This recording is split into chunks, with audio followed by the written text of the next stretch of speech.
زبور پہلی کتاب اور اس کا 9واں باب جو 20 آیات پر مشتمل ہے۔ میر مغنی کے لیے موت لبین کے سر پر داؤد کا مزمور۔ میں اپنے پورے دل سے خداوند کی شکر گزاری کروں گا، میں تیرے سب عجیب کاموں کا بیان کروں گا، میں تجھ میں خوشی مناؤں گا اور مسرور ہوں گا۔ اے حق تعالی، میں تیری ستائش کروں گا۔ جب میرے دشمن پیچھے ہٹتے ہیں تو تیری حضوری کے سبب سے لغزش کھاتے اور ہلاک ہو جاتے ہیں، کیونکہ تو نے میرے حق کی اور میرے معاملے کی تائید کی ہے۔ تو نے تخت پر بیٹھ کر صداقت سے انصاف کیا، تو نے قوموں کو جھڑکا، تو نے شریروں کو ہلاک کیا ہے، تو نے ان کا نام عبدالآباد کے لیے مٹا ڈالا ہے۔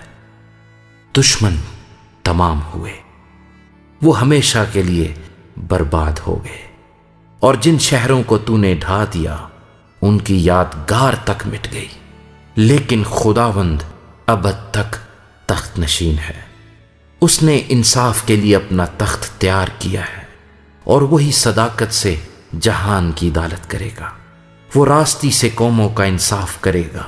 خداوند مظلوموں کے لیے اونچا برج ہوگا، مصیبت کے ایام میں اونچا برج۔ اور وہ جو تیرا نام جانتے ہیں تجھ پر توکل کریں گے، کیونکہ اے خداوند تو نے اپنے طالبوں کو ترک نہیں کیا ہے۔ خداوند کی ستائش کرو جو سیون میں رہتا ہے، لوگوں کے درمیان اس کے کاموں کو بیان کرو، کیونکہ خون کی پرسش کرنے والا ان کو یاد رکھتا ہے، وہ غریبوں کی فریاد کو نہیں بھولتا۔ اے خداوند مجھ پر رحم کر، تو جو موت کے پھاٹکوں سے مجھے اٹھاتا ہے، میرے اس دکھ کو دیکھ جو میرے نفرت کرنے والوں کی طرف سے ہے، تاکہ میں تیری کامل ستائش کا اظہار کروں۔ سیون کی بیٹی کے پھاٹکوں پر میں تیری نجات سے شادمان ہوں گا۔ قومیں خود اس گڑھے میں گری ہیں جسے انہوں نے کھودا تھا، جو جال انہوں نے لگایا تھا اس میں انہی کا پاؤں پھنسا۔ خداوند کی شہرت پھیل گئی، اس نے انصاف کیا ہے۔ شریر اپنے ہی ہاتھ کے کاموں میں پھنس گیا ہے۔